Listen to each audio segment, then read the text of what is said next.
Thank you, Program Director.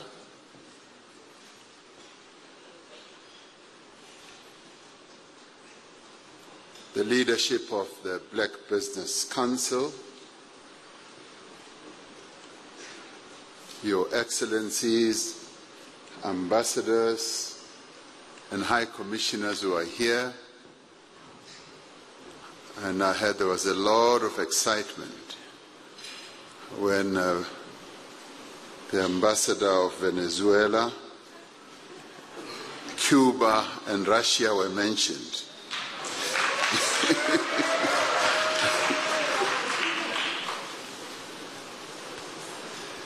Leaders of political parties who are here. I saw my most favorite general, General Holomisa, who's here as well.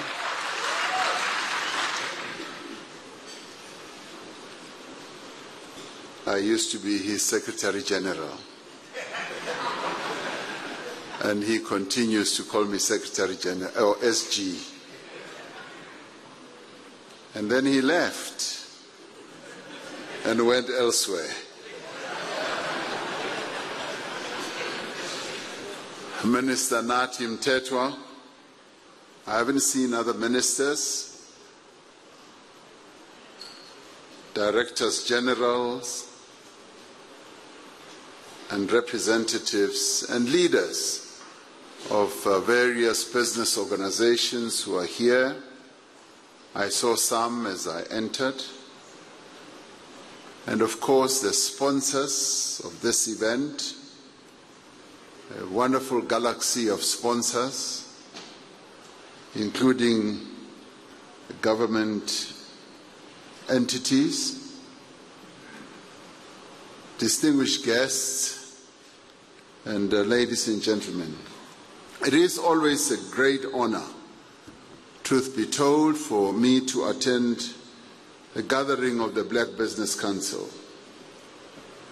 Since its formation, the Black Business Council has truly been motivated by an abiding conviction that the people of this country should share in the wealth of the nation,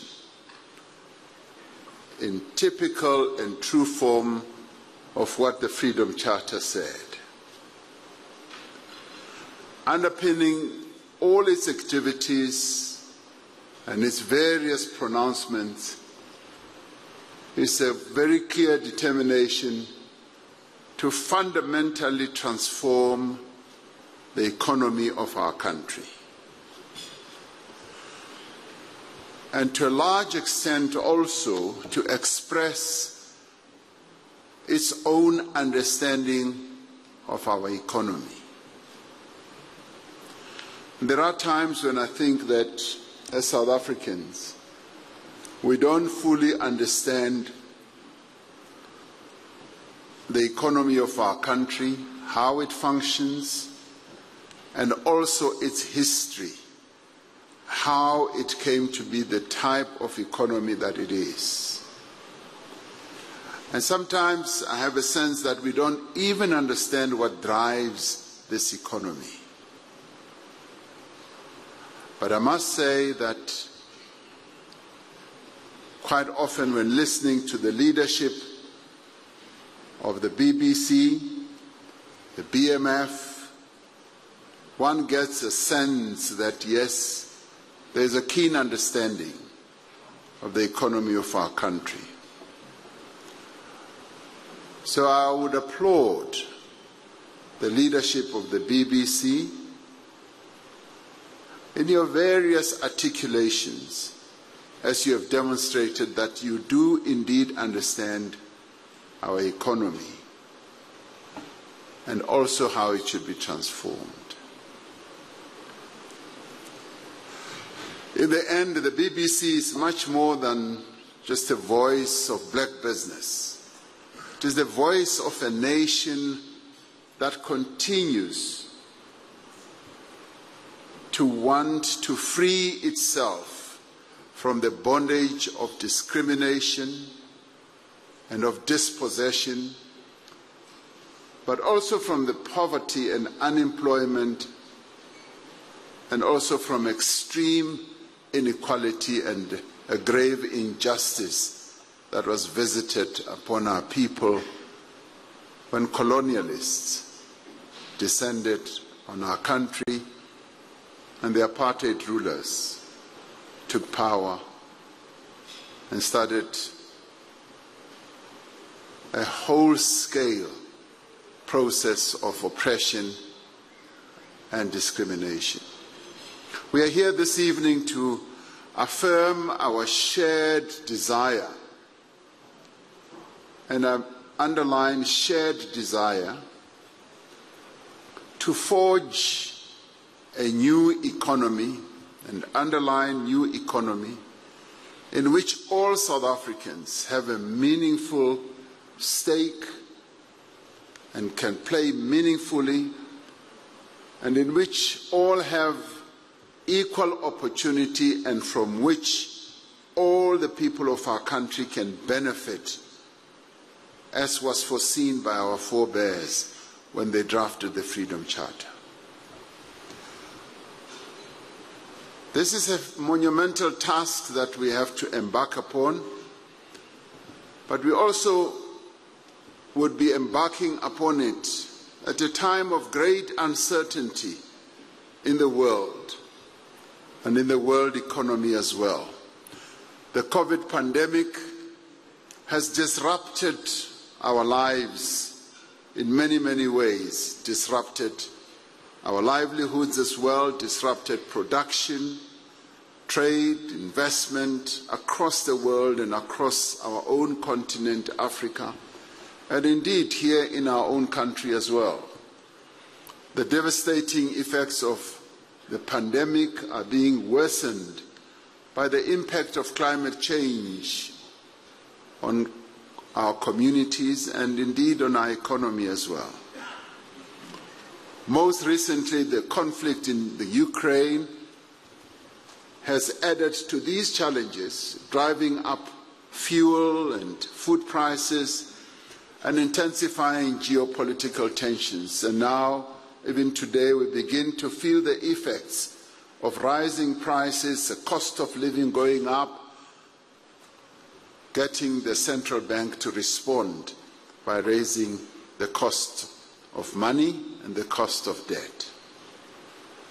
And this will have a particularly damaging impact on African and developing countries which are most vulnerable to food and energy insecurity. The other day, the African Union Bureau sat and discussed this whole process of what's happening between Russia and the Ukraine. And we realized that it is going to have an impact on our own continent as well. It was then decided that, yes, the chair of our union should go on invitation to Russia to go and meet the president of Russia and have a discussion. These circumstances that we are confronted with as the world now will have lasting consequences for the organization of work, for patterns of trade, for investment flows, and the development aspirations of countries on our continent and elsewhere in the global south. But while there are great challenges, there are also great opportunities. The African Continental Free Trade Area came into operation in the midst of the pandemic, yet it is the most potent instrument that the continent has ever had to drive economic and social renaissance. And this is what we need to capitalize on and utilize. If we could ever have a great opportunity of being able, particularly South Africa, We've often said that we are the gateway into the continent, and in many ways we are. But we are the industrial powerhouse of this continent. And the coming into force of the Africa Continental Free Trade Area means that we are boosted. We, as South Africans, our economic fortunes can be put on a much higher pedestal. Because it has the potential, if we seize the opportunity, to foster industrialization, and we have been deindustrializing. And this is where, if we fully understand our economy and what has been happening to our economy over a number of years, since the financial crisis of 2008, this economy has been growing at a very paltry level. We hit 5% or so around 2005, 6, and 7, and when we were hit by that financial crisis, it was downhill. And that's exactly where we have been. We've been seeking to create jobs on an ongoing basis. We've barely been creating 300,000 jobs a year. And the job entrants, those who get into the job market, have been coming in at 500,000, 750,000 every year. And no wonder we have such a high unemployment rate today. It's largely because of the structure of our economy and that we've been deindustrializing over the various years. And if we have a keen understanding of how our economy functions and we put our heads together, then we can begin to turn the tide around.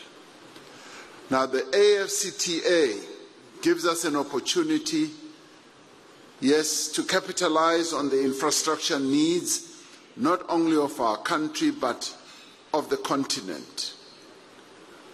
The intra-Africa trade that must ensue there following our entry into the AfCFTA gives us a leg up, as they say, because new industries can be spawned, new opportunities come to the fore. Africa's response to COVID-19 pandemic has demonstrated what can be achieved when African countries work together towards the achievement of a common goal. Initiatives like the Africa Medicines Supplies Platform, which we set up, when COVID hit us as a continent, we started scouring around the world for masks, which we didn't make, for these sprays, what do we call them? Sanitizer, which we didn't make, the PPEs. Now, let me tell you about the strength of collaboration, because during this period of COVID, we proved that integration on our continent can work, and collaboration can be a powerful weapon. So COVID hits, 1.3 billion people on our continent don't have easy access to masks, we don't have easy access to sanitizers, and we started running around. Now, we as South Africa had just been elected to become chair of the AU. We had just been elected, and we had set a clear program that we want the empowerment of women, we want this, we want that. Those were our programs. COVID comes, and we had to ditch all that and focus just on COVID. And we realized that the continent does not have easy access to PPEs. We mobilized the entire continent and said, we need to set up what we called the Africa Medical Supplies Platform. Because as countries, wherever we went to buy masks, to buy sanitizers, the prices kept going up and up and up. You'd go to Europe, you would go to China, you would go to Japan, the prices kept going up. And we said the only great weapon we've got is to work together, to collaborate, and we set up a medicine supply platform. A young African young woman in Senegal helped to set up the IT platform or the software platform. Don't know what the actual terms are, but she set up the platform which enabled us to now go around the world and say, we have set up this platform and we are now going to procure collectively as Africa for masks, for sanitizers and all that. And we phoned some of the leading countries.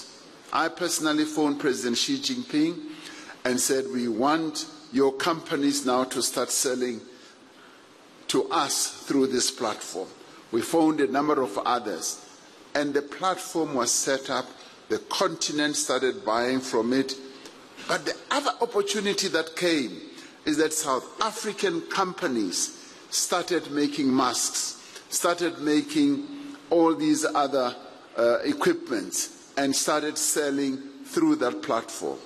Up to date hereof, our companies have sold up to 5 billion rand worth of PPEs through that platform, which shows the collaboration. But we went beyond that. As the continent, we're the only continent in the world that developed a COVID strategy for the entire continent. When vaccines became available, we decided to set up the Africa Vaccines Acquisition Task Team, where we would buy vaccines as a collective. Now, all that started showing that integration on our continent can work. Why am I saying all this? I'm saying all this to demonstrate to you all as business people that the Africa Continental Free Trade Area is that platform of integration. We have proven that we can integrate, and when we integrate, we are able to be a powerful and a great powerhouse from an economic point of view. And it is this that we would like our business people in South Africa to be alive to, because South Africa is the powerhouse of the continent. We've now set up the Africa Continental Free Trade Area, and it becomes a channel through which we are able to trade. And trade and investment should be the order of the day. And it is through this that black businesses can now leapfrog and begin to trade effectively with the rest of the continent, where you've got 1.3 billion customers. And all this has demonstrated that indeed we can leap up to the development of our continent.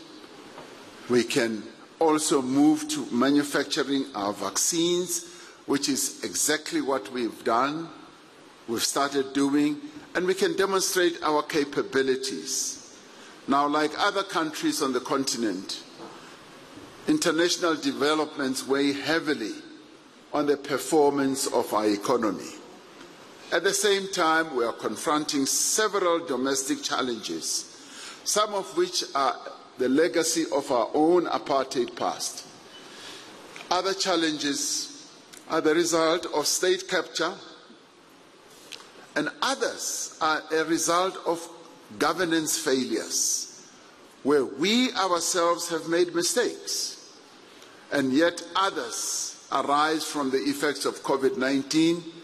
The others result from the July unrest that we had last year, And the recent floods in KZN and the Eastern Cape have added to some of the challenges that we have to address. For more than a quarter of a century, we have worked together with yourselves as BBC, a number of other black business organizations, I can name BMF, NAFCOC, and many others. We have worked together to build an economy that should serve the people of South Africa. And in the course of doing so, we have registered progress. It isn't true that we have nothing to show after 28 years. It is not true. It cannot be true. Ahuna neti mo. Kelebocha neti efeleting. Ukasiemi mo obouri after 28 years. Ahuna se bonagala. Asin need. Kiahana. I refuse. Mema Kubela Unaemimu, she was standing here, and she was proudly saying that a mighty company like Anglo American has women in the top leadership of that company. From the chairperson, Anglo American in South Africa is a woman. The person who is leading the iron ore extraction, the biggest in the whole country, is a woman, and a black woman, and an African woman for that matter. I promise you. Okay, let me come to the other one. Platinum is being led by a woman, white woman, because our democracy has also empowered the white women of our country who were also oppressed. It is also empowering the black women and African women in our country. That was never envisaged. Kerile Oppenheimer mo a robetseng teng una sa nagane gore company ya gagwe tla ba le batho ba basadi who are leading it.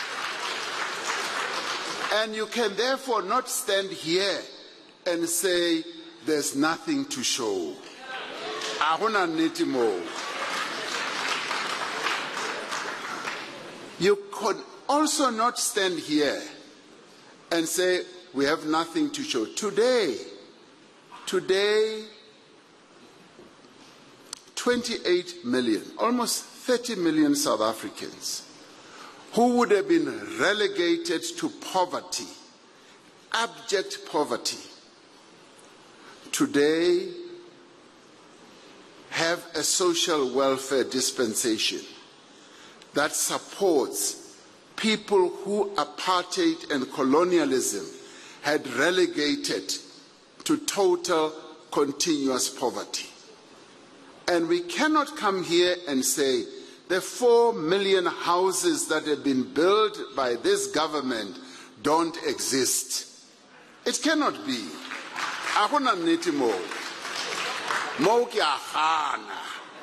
And I will refuse.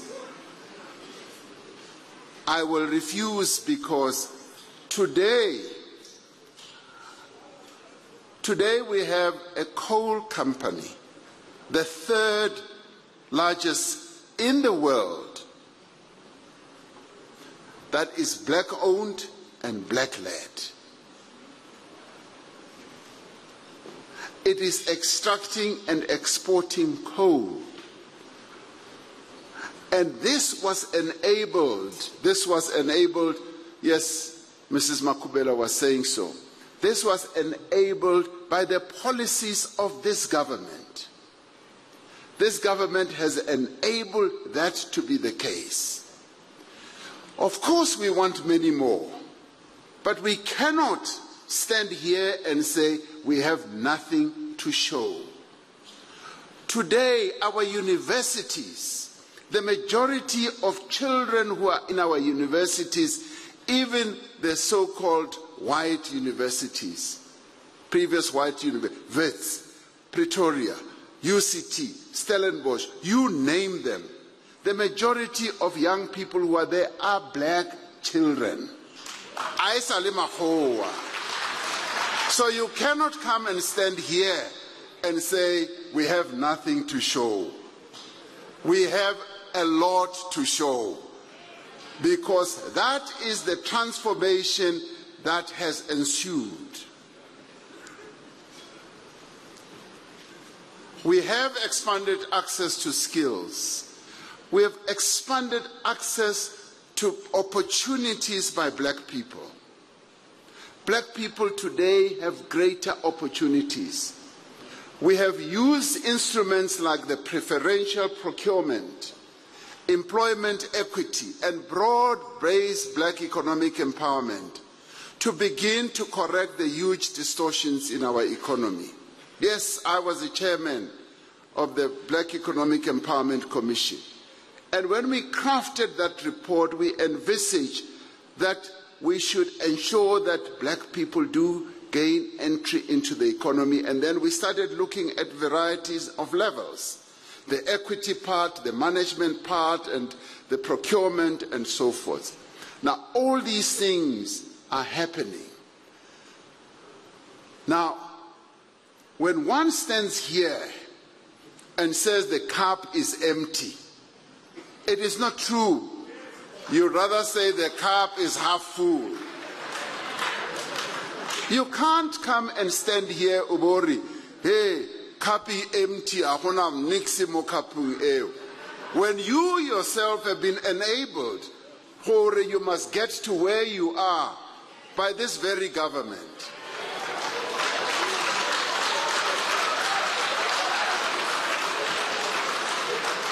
So, in the end, President wa BBC Ubulezi, now I am also talking. Now, once we've both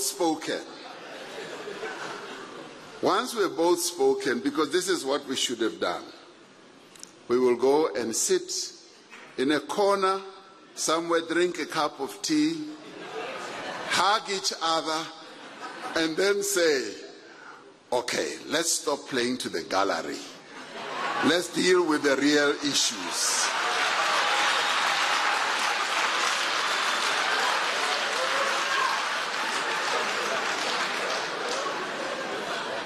I say so because there is a lot to be done. What we need to do is to focus on how we can work together rather than be throwing stones at each other. You throw a stone at me, it injures my eye, and now you make me blind. I can't see anymore.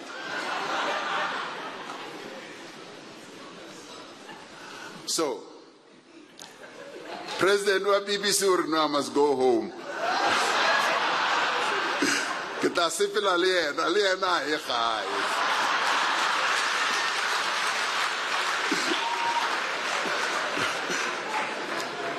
So what is important is to realize that, and this is what I say already, we need to understand the history of our own country.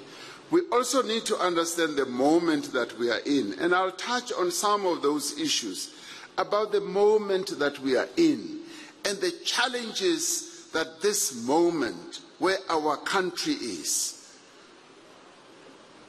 gives rise to, and how we should respond and what we should do to this moment. Because once we say things are falling apart and so forth, it means that you are abdicating your own responsibility. Because if things are falling apart, you must be saying, I want to help to put those things together. Tumami, nah, that's what it must be. Now, this is now where we now need to be saying to ourselves, yes, much as there's been the progress, and the cup is half full, it's not half empty, nor is it empty. we now need to be asking ourselves, how do we fill this cup? Because what we know is that we are on the same side. We are playing for the same team, all of us. We know, how do we fill this cup? And as we work to rebuild our economy in the midst of the most severe global pandemic in more than a century, we have a shared responsibility to address the challenge of unemployment, eliminate poverty, reduce inequality, and accelerate empowerment and deepen transformation. And of course, the government will make mistakes. The government will move slowly. The government will possibly implement wrong policy. Sometimes it will not implement what it has said it will do. Our task is to say, government, come along, let's keep moving, let's work together, because we have a shared responsibility. And in the end, our immediate task is to grow our economy and create jobs. Now, I've just said, on the job side, this economy has not been producing the sufficient number of jobs since 2008. And we need to ask, we must first have an understanding why that is so. And thereafter, we must then say, what do we do to create these jobs? Our every effort at this moment must be directed towards placing our economy on a new trajectory and ensuring that there is inclusive growth and there is principally employment creation. Over the last decade, we have seen the detrimental effect of slow economic growth and what it has done to job creation, what it has not done in terms of reducing poverty and enhancing transformation. We also saw how state capture weakened state capacity. By far, one of the greatest blows that state capture did was in weakening our public institutions, as well as weakening our state-owned enterprises. And these were also weakened through private company interests. Billions were looted from state entities, and the capacity of the state was steadily eroded, and in some cases even destroyed. A number of companies and individuals in the private sector were complicit in acts of corruption, overcharging, as well as collusion. We must never lose sight of that. The era of capture was also associated with illicit financial outflows. It was also associated with tax evasion and other financial crimes. And some of our compatriots in business participated in all this as well. And what we would like to hear BBC and other black organizations saying, to be vocal about this, so that it should not be the Cyril Ramaphosa's alone or people in government alone talking about this. We need to be vocal. Because if we are not vocal, and the companies were named, if we are not vocal, some other companies or the same companies may just want to do it over and over again. Rebuilding our country is a collective effort. And over a decade, our economy was bludgeoned, our state-owned enterprises were bludgeoned, and state capacity, I mean inside the government itself, we were bludgeoned and weakened over this period. But it also had, and I want you to listen to this also, it also had the cause of black economic empowerment and the advancement of black professionals. That's what it did. Because some of our black professionals saw short-term interest and went in with the flow. And only much later did they realize that they were being sucked into a process that was corrupt, that was weakening black economic empowerment, and that was also weakening the state. And in doing so, there was further impoverishment of the whole process of black economic empowerment. We need to ensure that the actions of those who were involved in all those things, do not further undermine black economic empowerment or hold transformation back. We must not allow a climate where empowerment is viewed with suspicion, where it is harder for black-owned businesses, for instance, to go and raise finance or struggle to transact with the government. We must resist the calls. We must refuse those calls, the calls to abandon our transformative economic policies and to defer the task of broad-based economic empowerment.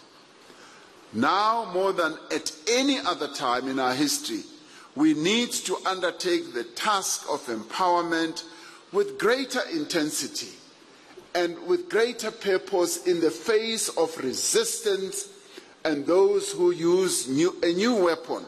Now, the new weapon that is being used is the courts of law. We call it lawfare. They are waging war against transformation. They are waging war against progress for black people. Now, collectively, we must sit down rather than throw stones at one another.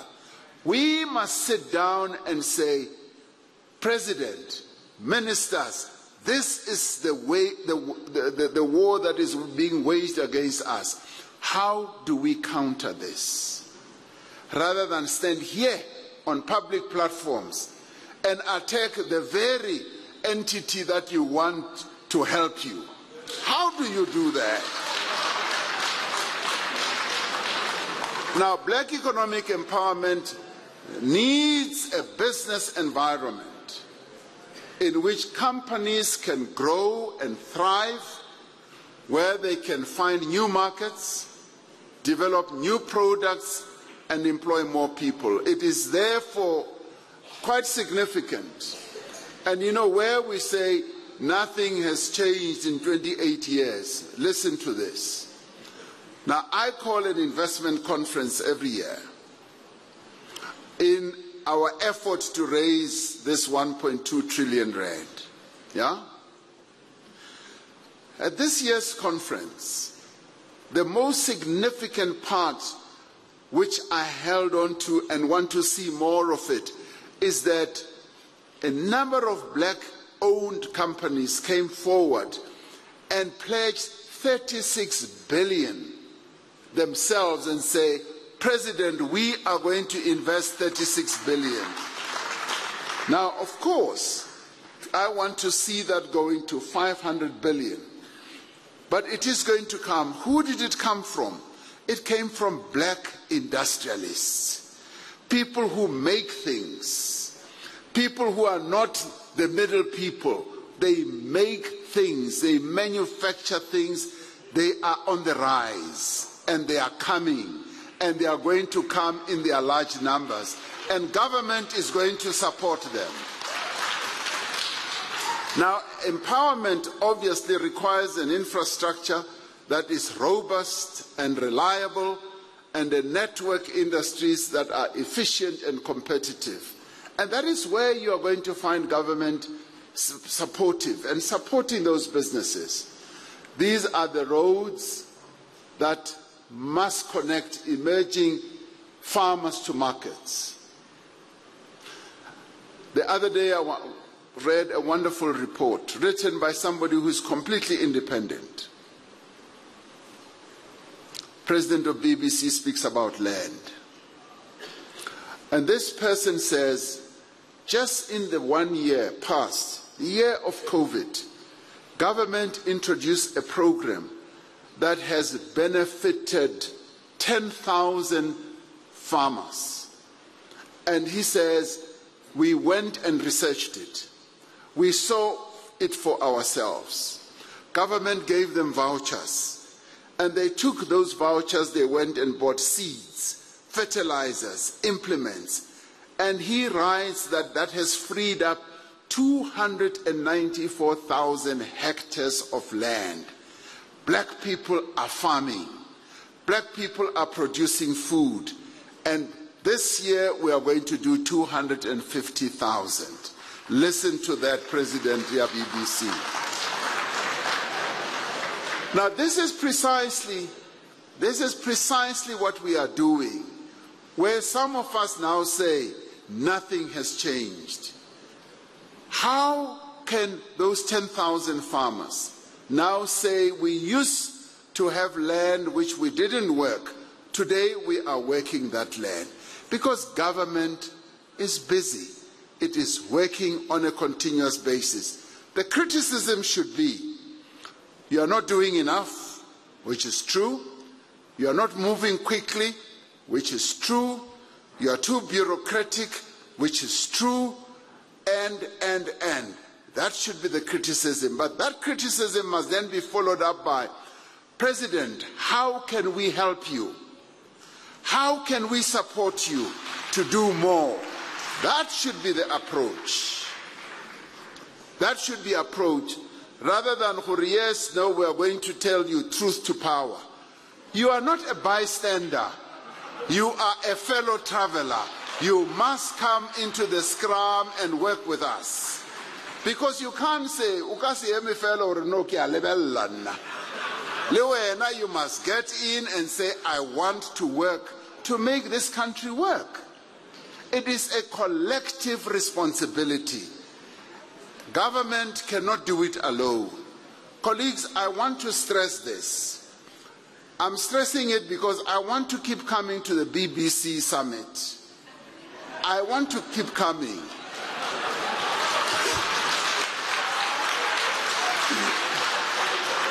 So I get a president who will say, is going to tell the truth. He used some wonderful fancy words. No, that's exactly what I'm doing. So in the end, because this is a collective process, we must all get involved in making sure that we change and transform this country. Where we find that things are not moving ahead as satisfactorily as they should, we must make every effort ourselves to make sure that it happens. Now, we are in the process of doing a whole range of things, be it electricity, be it promoting black industrialists, be it access to broadband, be it helping startups and so forth. Now, through the Vulindlela operation in government, we are working on structural reforms. And some of those structural reforms are meant to enhance the growth and development of black business.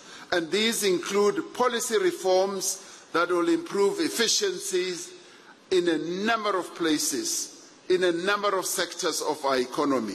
And we are working to revitalize the various areas, be it rail infrastructure and all that.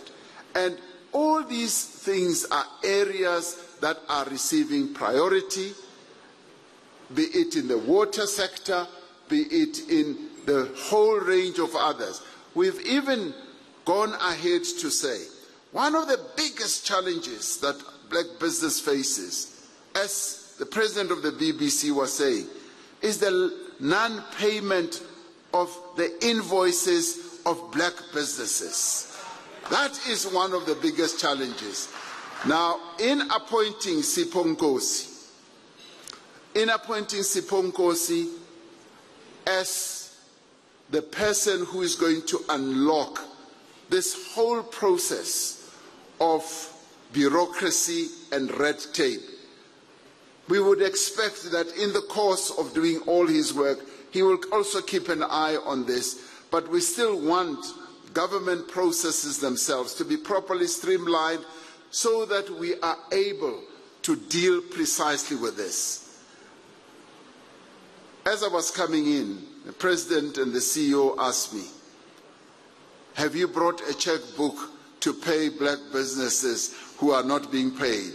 I said, yes, I have the checkbook. I will show them the checkbook when we finish tonight. Now, what we are focusing attention on is to create opportunities for black businesses, but also to focus and support small and medium enterprises. And I was very pleased to hear what the wholesale and retail SETA is doing, because we want to multiply that. We want to massify it so that we assist black businesses in a much bigger way. And this includes ensuring that we also go ahead and review the Business Act to reduce the regulatory burden on the small medium enterprises. And we are strengthening support for SMMEs through institutions like the Small Enterprise Development Agency, SEDA. 40% of our support interventions must go to women-owned enterprises and 30% to youth-owned enterprises. Now, of course, that is our objective. We may be starting off slow, including the issue of procurement. When I announced that we want 40% procurement in government to go to women-owned businesses, it came as a bit of a shock even to the women of our country. That is precisely where we want to go. Only yesterday we received a report that shows that that whole procurement process is beginning to gain momentum. And we are going to be spreading it to all the other departments. And as President, I'm now writing a letter on Monday to all government departments to say you've been falling short. You must now make sure that every procurement must have 40% procurement activity by women-owned businesses. Now that is going to happen. That will happen. Yes, the President also wants to know what is happening to the BEE Advisory Council. I almost brought the names today to announce here. It is going to be announced on Monday. So watch this space. It has taken time, but it is going to be announced on Monday. Now, we are already also incubating a number of businesses and entrepreneurs.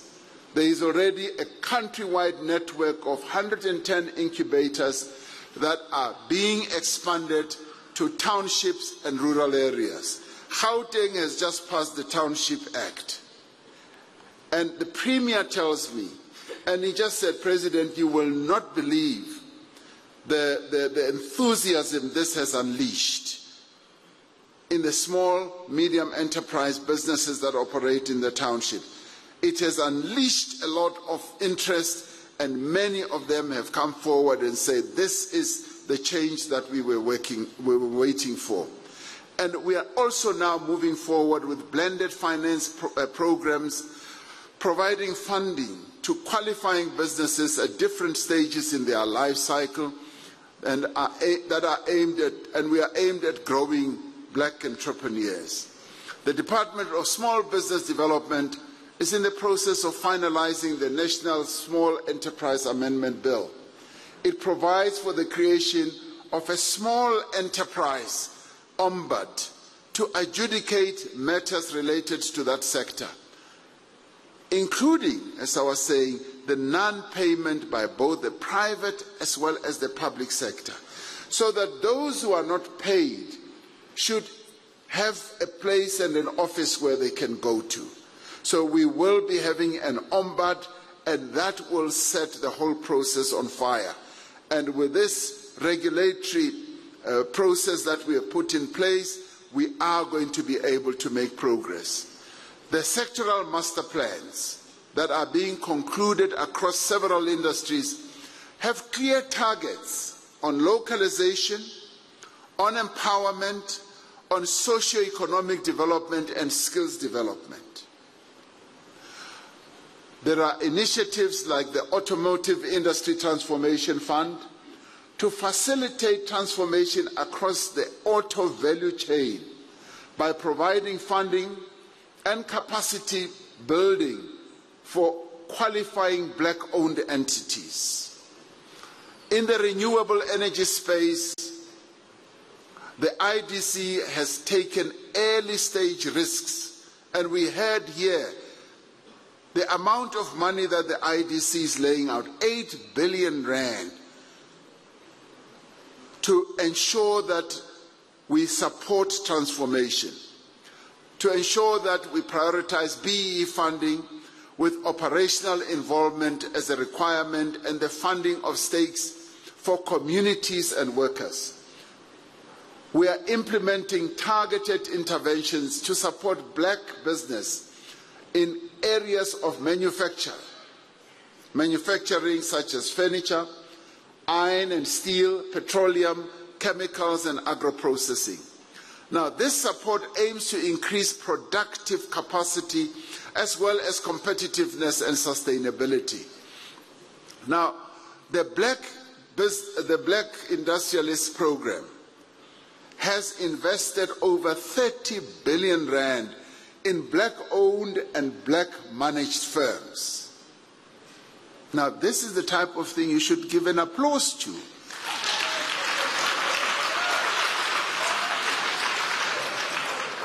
Now, we are giving you some of the facts, but also demonstrating where it is said that nothing has happened for 28 years. We are showing you the other side of the balance sheet. The balance sheet in the assets and the liabilities.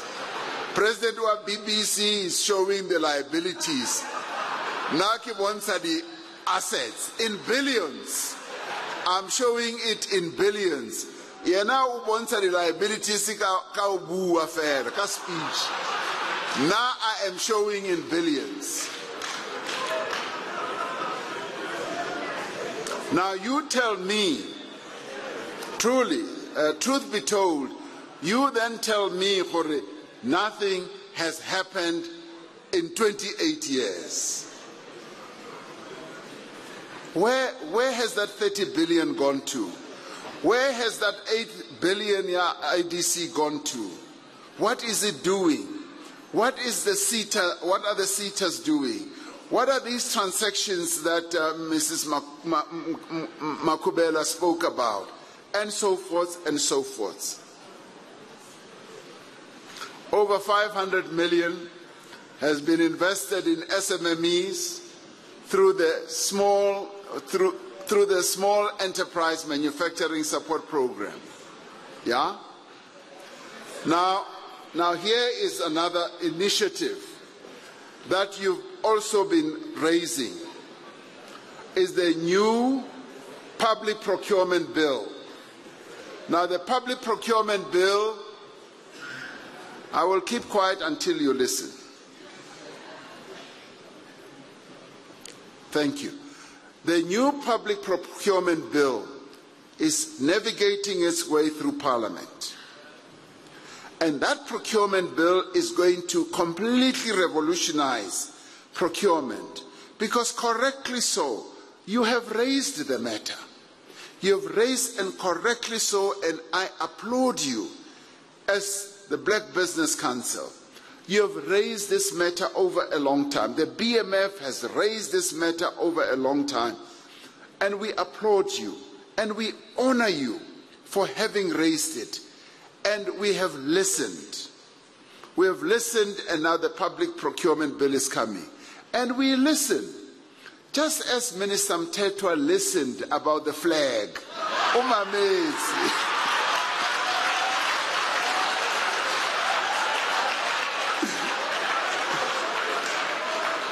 So Mthethwa comes to me. He says, President, please tell me when I can call you. So I say, Mthethwa, I'm in a cabinet committee meeting. We'll talk afterwards. So I call him back, and he says, President, this flag thing, which is such a wonderful, initiative, it seems that our people are not happy with it. No, of course they are not happy. What should I do? Cancel this thing.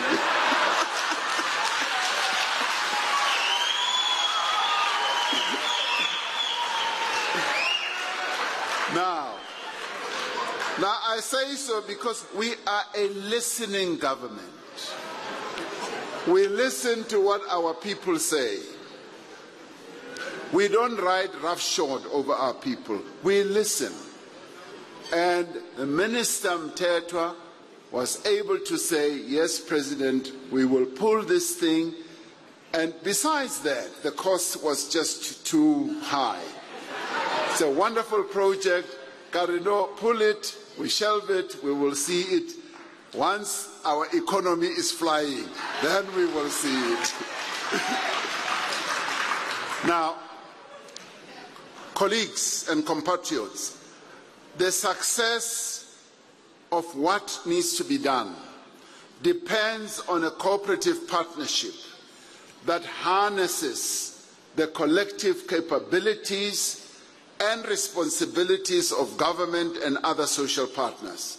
Now we look to the Black Business Council as a vital player to do what? To guide us as we address our shortcomings and to help to streamline existing policies and programs so that they meet our empowerment objectives. It is when we drafted the Constitution that we were very clear in our minds, where we inserted the clause that drives empowerment and transformation, that we are never going to turn back. We are never going to weaken our resolve on empowerment. And sometimes we may stumble. Sometimes we may not implement what needs to be done. But we are irrevocably committed to empowerment, and that we will never turn back from. Now, black business in South Africa has a critical role to play in the whole economic reconstruction and recovery, in job creation, and in driving the continent's economic integration. We need to work together to expand the frontiers of broad-based black economic empowerment and resist any efforts to narrow them. And we need also to redefine BEE. We do not accept the argument that black economic empowerment has had a destructive effect on the economy. We refuse to accept that. Rather, slow progress in the pace of economic transformation is what is holding back our nation's development. Black economic empowerment has not also enabled corruption, because there is this notion that BEE has enabled corruption in the minds of other people. It hasn't.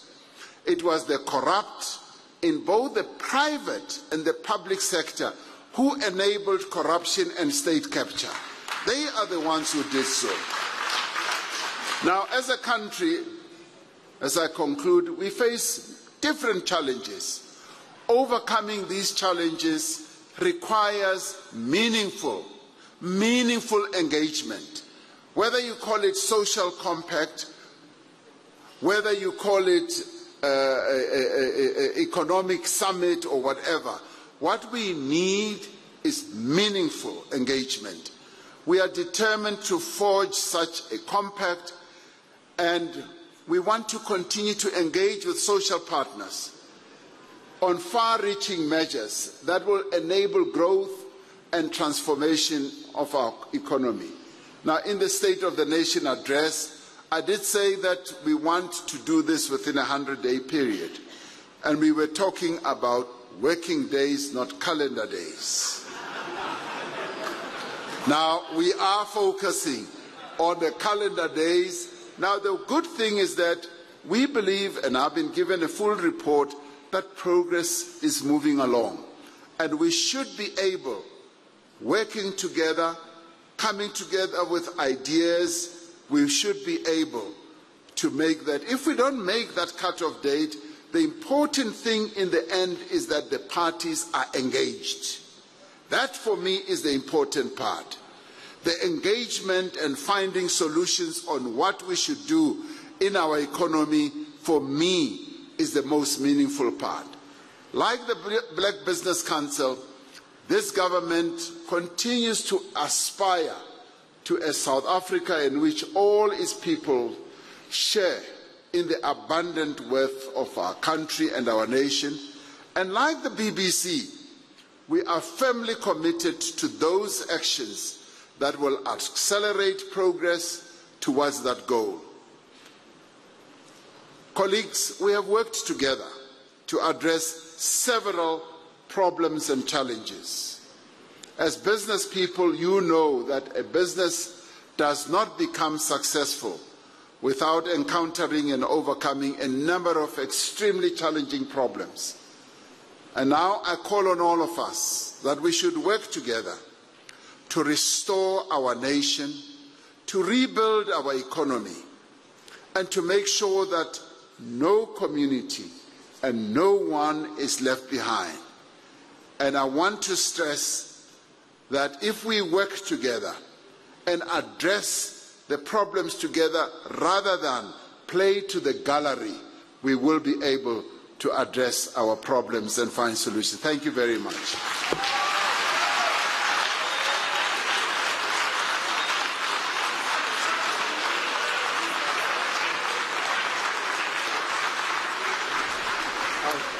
These are live pictures coming to us from Midrand here in Johannesburg, where President Cyril Ramaphosa has just addressed the summit of the Black Business Council.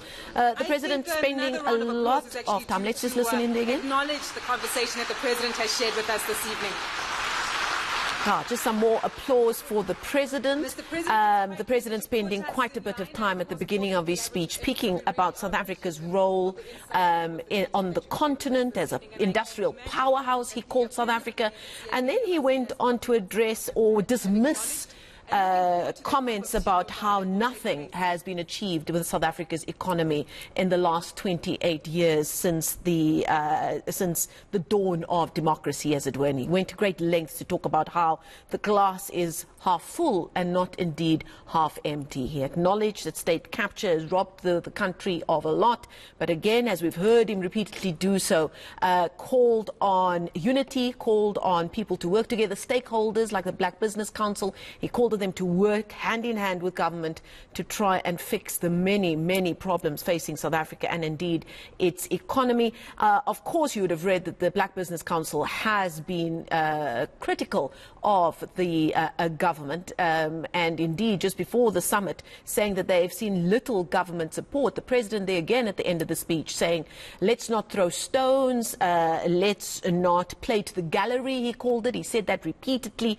and let's work together. So the President very much aware there of the comments coming from the Black Business Council from various sectors on various stories and issues, and calling on them, I suppose, to bury the hatchet and to work together.